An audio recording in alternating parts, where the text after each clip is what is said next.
Hello everyone. आज के इस वीडियो में डिस्कस करेंगे यूनिवर्सल इंडिकेटर के बारे में और साथ में इससे रिलेटेड एमसीक्यू भी डिस्कस करेंगे। तो सबसे पहले मैं ये आपसे पूछना चाहूँगा कि अभी तक में आपने इंडिकेटर के बारे में तो डिस्कस किया ही है, जैसे लिटमस एक इंडिकेटर था, है ना, फिनोल्फ्थलीन इंडिकेटर था, मिथाइल ऑरेंज इंडिकेटर था, रेड कैबेज लीव्स इंडिकेटर था, टर्मेरिक इंडिकेटर था। वो सारे इंडिकेटर का काम सिर्फ इतना था कि वो किसी भी सब्सटेंस के बारे में ये बताता था कि वो सब्सटेंस एसिडिक है और वो सब्सटेंस बेसिक नेचर का है। लेकिन हम यूनिवर्सल इंडिकेटर के हेल्प लेकर के हम ये भी बता सकते हैं कि अगर कोई सब्सटेंस एसिडिक है तो वो कितना एसिडिक है, स्ट्रॉन्ग एसिडिक है कि वो वीक एसिडिक है। अगर कोई सब्सटेंस के बारे में ये बताता तो था है, यह भी बताता है कि ये बेसिक कैरेक्टर का है, बट ये भी बताता है कि ये स्ट्रॉन्ग बेस है कि वीक बेस है। ठीक है, तो इसलिए यहाँ पे आपको ध्यान रखना है कि यूनिवर्सल इंडिकेटर का यूज हम क्यों करते हैं, क्योंकि ये दोनों चीज़ बताता है, एसिडिक कैरेक्टर और बेसिक कैरेक्टर। साथ में ये भी बताता है कि वो ज़्यादा एसिडिक है कि कम एसिडिक है। यह भी बताता है कि वह बेसिक सब्सटेंस तो है ही, बट वो ज़्यादा बेसिक है कि कम बेसिक है। तो ये बहुत ज़्यादा इम्पॉर्टेंट हो जाता है इंडिकेटर के तौर पे। तो चलिए एक एक करके यहाँ पे डिस्कस करते हैं। तो पहले एक ट्रिक लगा लेते हैं। एक ट्रिक है जो कलर का ट्रिक है, वीब गियोर, है ना। ये लाइट चैप्टर में आपको पढ़े होंगे, आप प्रीवियस क्लास में भी आप पढ़े होंगे कि 7 कलर का ये मिक्सअप का ये ट्रिक है।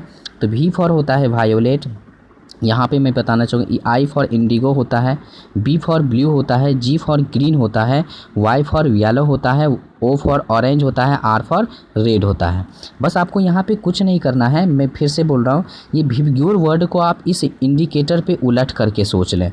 मतलब ये कि आर आपको यहाँ पे इधर सोचना है और भी को आपको इधर सोचना है। मैं फिर से बोल रहा हूँ, देखिए यहाँ पे रेड लिखा हुआ है, यहाँ पे वायोलेट है, यहाँ पे देख सकते हैं। तो पीएच यहाँ पे यूनिवर्सल इंडिकेटर पे आपको विब्ग्योर वर्ड को जस्ट अपोजिट करके सोचना है। मतलब आर को लेफ़्ट साइड में सोचना है और भी को राइट साइड में सोचना है। तो इस तरह से देखिए। और पीएच वैल्यू यूनिवर्सल इंडिकेटर पे 0 से 14 के बीच में लाई करता है। यहाँ पे 1 दिया है, कहीं कहीं पे 1 भी रहता है, लेकिन एग्जैक्ट 0 से 14 के बीच में ये जो यूनिवर्सल इंडिकेटर पीएच वैल्यू लाई करता है। तो अब आप बताइए, जब पीएच और एक चीज़ और 0 से 14 के बीच में जो एवरेज वैल्यू होगा, यानी बीच में आएगा, वो 7 आएगा। और 7 तो विब्ग्योर में भी बीच में कौन आएगा, VIB और GYOR। तो देखिए 3 इधर चला गया, 3 उधर चला गया, तो जी बीच में आया। मतलब पीएच के वैल्यू 7 जब रहेगा तब कलर शो करेगा यूनिवर्सल इंडिकेटर पे ग्रीन कलर। ओके, तो इस तरह से। उसके बाद यहाँ पे देखते हैं, जब पीएच का वैल्यू 14 रहेगा तो उस वक्त वायोलेट कलर शो करेगा, क्योंकि मैंने अभी बताया आपको कि आर को लेफ़्ट साइड में सोचना है और भी को राइट साइड में सोचना है। तो ऑफकोर्स कि ये 14 तो राइट साइड में है, तो यहाँ पे 14 पे भी मतलब वायोलेट कलर शो करेगा। और पीएच का वैल्यू जब 0 रहेगा तो उस वक्त रेड कलर शो करेगा। ये आपको समझ में आ गया। आपको 3 चीज़ें समझना है एक्चुअली में। क्या समझना है, रेड कलर समझना है, ग्रीन कलर समझना है और वायोलेट कलर समझना है। तो अब यहाँ पे ये समझेंगे, यूनिवर्सल इंडिकेटर पीएच वैल्यू पे ये बताता है कि कितना एसिडिक है कोई एसिड और कोई एसिड कितना कम एसिडिक है, मतलब कौन कितना वीक है, कौन कितना ज़्यादा स्ट्रॉन्ग है। तो 7 से जब डिक्रीज होता है पीएच का वैल्यू, जब 7 से कम की ओर आप जाते हैं, 0 तक जाते हैं, तो एसिडिक स्ट्रेंथ बढ़ता है। तो यानी कहने का मतलब हुआ कि अगर पीएच का वैल्यू 0 रहेगा तो एसिडिक कितना रहेगा, वीक रहेगा कि स्ट्रॉन्ग रहेगा, तो वो एसिडिक मोर होगा, क्योंकि पीएच वैल्यू 0 ही मिनिमम होता है। तो 7 से जो ही कम की ओर जाएंगे तो वो ज़्यादा एसिडिक होता जाएगा, है ना। 7 से जब ज़्यादा की ओर जाएंगे तो वो क्या होगा, 7 से ज़्यादा की ओर जाएंगे तो क्या होगा, वो 14 की तरफ जाएंगे तो वो स्ट्रॉन्ग बेस की तरह काम करेगा। इस तरह से आप समझ सकते हैं। ठीक है, तो आगे अब यहाँ पे डिस्कस करेंगे कि यहाँ पे जब 14 जब है तो इसका मतलब वो कैसा एसिड होगा, कैसा बेस होगा, तो स्ट्रॉन्ग बेस होगा।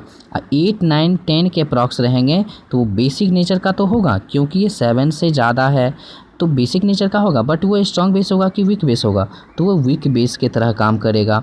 सेम अगर 7 से कम होंगे तो एसिडिक स्ट्रेंथ में तो रहेंगे ही, एसिडिक बिहेवियर में तो रहेंगे ही, बट स्ट्रॉन्ग एसिडिक शो करेगा 0 के आसपास, वीक एसिड शो करेगा 4, 5, 6 के पास। ठीक है, तो इस तरह से आप देख सकते हैं। अब यहाँ पे आपको ये वाला आपको सबसे ज़्यादा काम देगा, ये आप ध्यान रखेंगे, ये रेंज आपको ध्यान रखना है। जब पीएच का वैल्यू 3 से कम पे रहेगा, मतलब ये कि 0 से 14 के बीच तो सोचना है, और 7 बीच में 7 लेंगे जो कि न्यूट्रल रहता है। तो 7 के लिए तो आपको कलर देखना है ग्रीन कलर। तो कन्फर्म यहाँ देखिए न्यूट्रल के लिए क्या लिखा हुआ है, ग्रीन कलर, जब 7 पीएच वैल्यू है। लेकिन फिर से जब 7 पीएच वैल्यू है तो वहाँ पे ग्रीन है, देख लीजिए न्यूट्रल वहाँ पे सब्सटेंस रहता है। अब जब आपको 0 से 7 और 7 से 14 है ना, तो यहाँ पे ये वाला एसिडिक बिहेवियर शो करता है और 7 से इधर वाला बेसिक बिहेवियर। बट 0 से अप्रॉक्स में वैल्यू रहेगा स्ट्रॉन्ग एसिड रहेगा, 7 के ये आसपास जो रहेगा वो वीक एसिड रहेगा। उसी तरह से 14 जो आसपास रहेगा वो स्ट्रॉन्ग बेस होगा, जो 7 से थोड़ा ज़्यादा यानी 7, 8, 9 के आसपास जो रहेगा पीएच वैल्यू वो वीक बेस होगा, है ना। इस तरह से देखिए तो कलर कैसे याद रखना है, तो 3 से कम रहेगा तो रेड कलर मार्क करना है, 3 से ज़्यादा 7 तक रहेगा तो आपको ऑरेंज या येलो ये सब आ सकता है, तो ये दोनों आप मार्क कर सकते हैं, 3 भी मार्क कर सकते हैं, है ना। क्योंकि विबग्योर तो GYOR, तो आर तो अकेले, जो आर तो YOR में देखिए आर तो अकेले हो गया स्ट्रॉन्ग एसिड के लिए, लेकिन येलो और ऑरेंज आप वीक एसिड में देंगे, कलर शो करेगा। इस तरह से देखिए अब यहाँ पे 8 से 11 के बीच में ये बेसिक कैरेक्टर तो शो करेगा, अल्कली शो करेगा, बट वीक अल्कली शो करेगा। लेकिन 11 से 14 के बीच में ये स्ट्रॉन्ग अल्कली शो करेगा। तो कलर देखिए यहाँ पे ब्लू कलर याद रखना है और इसमें वायोलेट कलर याद रखना है, और कहीं कहीं इंडिगो भी आप दे सकते हैं। तो इस तरह से देखिए कलर पूछा जाएगा आपको। तो यहाँ से अब देखते हैं, ये डिस्कस करेंगे यहाँ पे यूनिवर्सल इंडिकेटर का डेफिनेशन यहाँ पे डिस्कस करते हैं।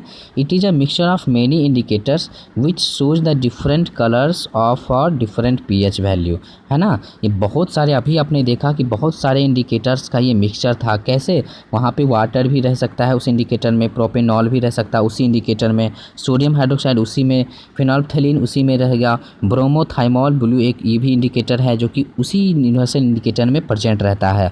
और ये सभी जो है, जैसे वाटर वहाँ पे 7 शो करेगा पीएच वैल्यू, तो वहाँ पे ग्रीन कलर शो करेगा यूनिवर्सल इंडिकेटर में। अभी आपने देखा क्योंकि वाटर तो न्यूट्रल सब्सटेंस है, न्यूट्रल सब्सटेंस के लिए पीएच वैल्यू 7 होता है और 7 पे ये ग्रीन कलर शो करेगा। तो इस तरह से देख सकते हैं, जैसे सोडियम हाइड्रोक्साइड स्ट्रॉन्ग बेस है तो इस पर जो है 14 पीएच का वैल्यू रहता है इसका, तो यहाँ 14 जो है ये स्ट्रॉन्ग बेस है, तो इसलिए यहाँ पे कलर शो करेगा कौन सा, तो वायोलेट कलर शो करेगा। ये भी आपने देखा। तो ये सभी जो है इंडिकेटर उसी यूनिवर्सल इंडिकेटर में प्रेजेंट है, मतलब it is a mixture of different types of indicators, है ना। मेन इंडिकेटर्स का ये मिक्सचर है। तो इस तरह से आप देख सकते हैं यूनिवर्सल इंडिकेटर। देखिए ये भी आपको ध्यान रखना, universal indicator show different colour over the range of pH value from 0 to 14 for given solution, यानी 0 to 14 पीएच वैल्यू पे ये अलग अलग कलर शो करता है। अभी आपने देखा। अब यहाँ पे ये भी देख लीजिए, यूजिंग अ लिटमस पेपर। अब आप जानते हो कि लिटमस पेपर का यूज करके, यूजिंग अ लिटमस पेपर, चाहे फिनोल्फथलीन, चाहे मिथाइल ऑरेंज, ये सभी का यूज करके ओनली द एसिडिक और basic character of a solution can be determined, यानी इस सब का यूज करके सिर्फ हम एसिडिक कैरेक्टर और बेसिक कैरेक्टर को ही डिटरमाइन करते थे। But the use of these indicators does note give the idea about the strength of acid और बेस, यानी स्ट्रेंथ ऑफ एसिड और स्ट्रेंथ ऑफ बेस, यानी कितना ज़्यादा एसिडिक है कोई और कितना कम एसिडिक है, या कोई कितना ज़्यादा बेसिक है या कितना कम बेसिक है, ये नहीं बताता था। तो इसीलिए हम यूनिवर्सल इंडिकेटर यूज किए हैं। तो इससे क्या होता है, so to get the strength as well as acidic और basic nature of given solution by using universal indicator. तो आपको ये समझ में आ गया होगा कि यूनिवर्सल इंडिकेटर क्यों यूज करते हैं। अब MCQ लगाते हैं। What colour is universal indicator in a neutral solution, यानी न्यूट्रल सोल्यूशन पे अभी आपने देखा विबग्योर, तो विबग्योर में G जो है बीच में रहता है, YOR जो है एसिडिक के तरफ रहेगा, VIB जो है बेसिक तरफ रहेगा। ये भी आपको ध्यान रखना, मैंने उलट करके सोचने बोला है आपको। एसिडिक तरफ रहेगा YOR, बेसिक तरफ रहेगा VIB, बीच में कौन बच गया, G, जो कि बीच में न्यूट्रल के लिए होता है। 7 pH वैल्यू जब जो रहता है तो वो सब्सटेंस न्यूट्रल होता है। तो कौन सा कलर शो करेगा, ग्रीन कलर शो करेगा। चलिए नेक्स्ट क्वेश्चन पे चलते हैं। What colour is a universal indicator in a strong alkali, मैंने अभी बताया स्ट्रॉन्ग अल्कली के लिए यहाँ पे भी वायोलेट कलर शो करेगा, क्योंकि मैंने अभी बताया आपको भी और आर यहाँ पे है, तो आर तो आपको लेफ्ट साइड में सोचना है, भी आपको राइट साइड में सोचना है। राइट साइड में 14 रहता है, तो इसका मतलब स्ट्रॉन्ग अल्कली जो है कौन सा कलर शो करेगा, वायोलेट कलर शो करेगा। अब नेक्स्ट क्वेश्चन पे चलते हैं, what colour is universal indicator in a strong acid. अभी मैंने आपको बताया भी और आर, तो आर आपको लेफ्ट साइड में सोचना है, तो आर तो इधर pH वैल्यू 0 होता है सबसे लास्ट में, सबसे लेफ्ट साइड में, तो pH वैल्यू 0 स्ट्रॉन्ग एसिड होगा और कौन सा कलर शो करेगा, रेड कलर शो करेगा। नेक्स्ट क्वेश्चन पे अब चलते हैं, the pH of strong acid would be. अब अभी मैंने आपको बताया कि 3 से कम 0 तक, यानी 0 से 3 तक में स्ट्रॉन्ग एसिड लाई करेगा, और फिर 4, 5, 6 ये होगा वीक एसिड का। फिर इसी तरह से मैं बता देता हूँ 7 तो न्यूट्रल का होगा, फिर 7 से 8, 9 तक में, यानी 8 और 9 ये बेसिक तरफ तो है लेकिन ये वीक बेस होगा, है ना। अब फिर 9, 10 तक में भी वीक बेस ले सकते हैं, बट 11 से 14 तक में आप स्ट्रॉन्ग बेस की तरह काम करेगा। मतलब जब 14 को छू लेगा, टच करेगा तो स्ट्रॉन्ग बेस होगा, है ना। जब 7 के अप्रॉक्स रहेगा तो वे वीक बेस होगा। सेम 0 को टच करेगा तो स्ट्रॉन्ग एसिड होगा, बट 7 के अप्रॉक्स रहेगा तो वीक बेस होगा, सॉरी वीक एसिड होगा।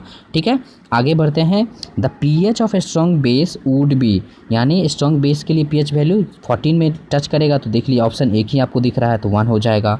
नेक्स्ट क्वेश्चन पे चलते हैं, the pH of weak base. अब देखिए 7 से तो अधिक सोचना ही है आपको, बट 14 में तो भी टच नहीं कराना है, क्योंकि 14 में टच कर जाएगा तो स्ट्रॉन्ग बेस हो जाएगा, तो आपको 7 के अप्रॉक्स रहना है, 7, 8, 9, तो देख लीजिए 8, 9 ऑप्शन में है, आंसर 8, 9 हो जाएगा। अब यहाँ पे देखिए pH ऑफ वीक एसिड, मैंने अभी आपको बताया कि 0 से 3 के बीच में रखेंगे, मतलब 0 को टच करेगा तो स्ट्रॉन्ग एसिड हो जाएगा, तो इसलिए यहाँ पे 7 के अप्रॉक्स रहना है, मतलब 5 से 6, यानी 7 से कम तो सोचना ही है, बट सबसे कम तो नहीं सोच लेना है ना, 7 के आसपास रहेंगे, 5, 6, 7, तो ये वीक एसिड की तरह काम करेगा। अब आगे देखते हैं, इन यूनिवर्सल इंडिकेटर्स, अब pH ऑफ 4 to 7 इंडिकेट्स। अब बताइए 7 से कम में तो ये है ही, लेकिन 4, 5, 7 ये है, तो जाहिर सी बात है आपको पता चल गया वीक एसिड है ये। ठीक है, नेक्स्ट क्वेश्चन पे चलते हैं, in universal indicators red colour shows off pH off. Red colour strong acid के लिए शो करेगा जिसका pH वैल्यू 0 से 3 के बीच होता है ना।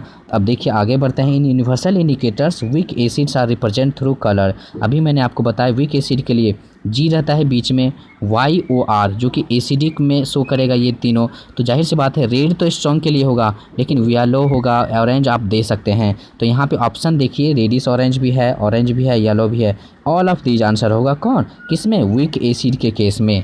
आई होप कि आपको ये समझ में आया होगा कि किस तरह से क्वेश्चन पूछे जाते हैं। तो ये क्वेश्चन मैं रहने देता हूँ, ये लास्ट क्वेश्चन है, इस क्वेश्चन को भी डिस्कस नहीं करेंगे, इसमें हमें डाउट्स है, ये क्वेश्चन शायद अधूरा है। तो आई होप कि आपको ये बेहतर समझ में आ गया होगा कि एक्चुअली में यूनिवर्सल इंडिकेटर का हम यूज क्यों करते हैं, यूनिवर्सल इंडिकेटर से क्वेश्चन कैसे आते हैं, यूनिवर्सल इंडिकेटर पे हमें pH वैल्यू पे डिफरेंट pH वैल्यू पे डिफरेंट कलर शो करता है, तो हमें वो भी याद रखना है, क्योंकि यहाँ से क्वेश्चन ऑब्जेक्टिव कन्फर्म आते हैं, और यूनिवर्सल इंडिकेटर का जो 2 मार्क्स का क्वेश्चन भी आते हैं CBSE बोर्ड में, तो इस तरह से आपको ध्यान रखना है। आई होप कि आपको मैंने बेहतर समझाया। अगर आपको रियली में समझ में आया है तो प्लीज़ लाइक करें, और सब्सक्राइब अभी तक नहीं किए हैं तो प्लीज़ सब्सक्राइब करें। मैं इसलिए बार बार बोलता हूं कि मैं अभी न्यू हूं, आपका सपोर्ट मुझे बहुत ज़रूरी है। Thank you so much.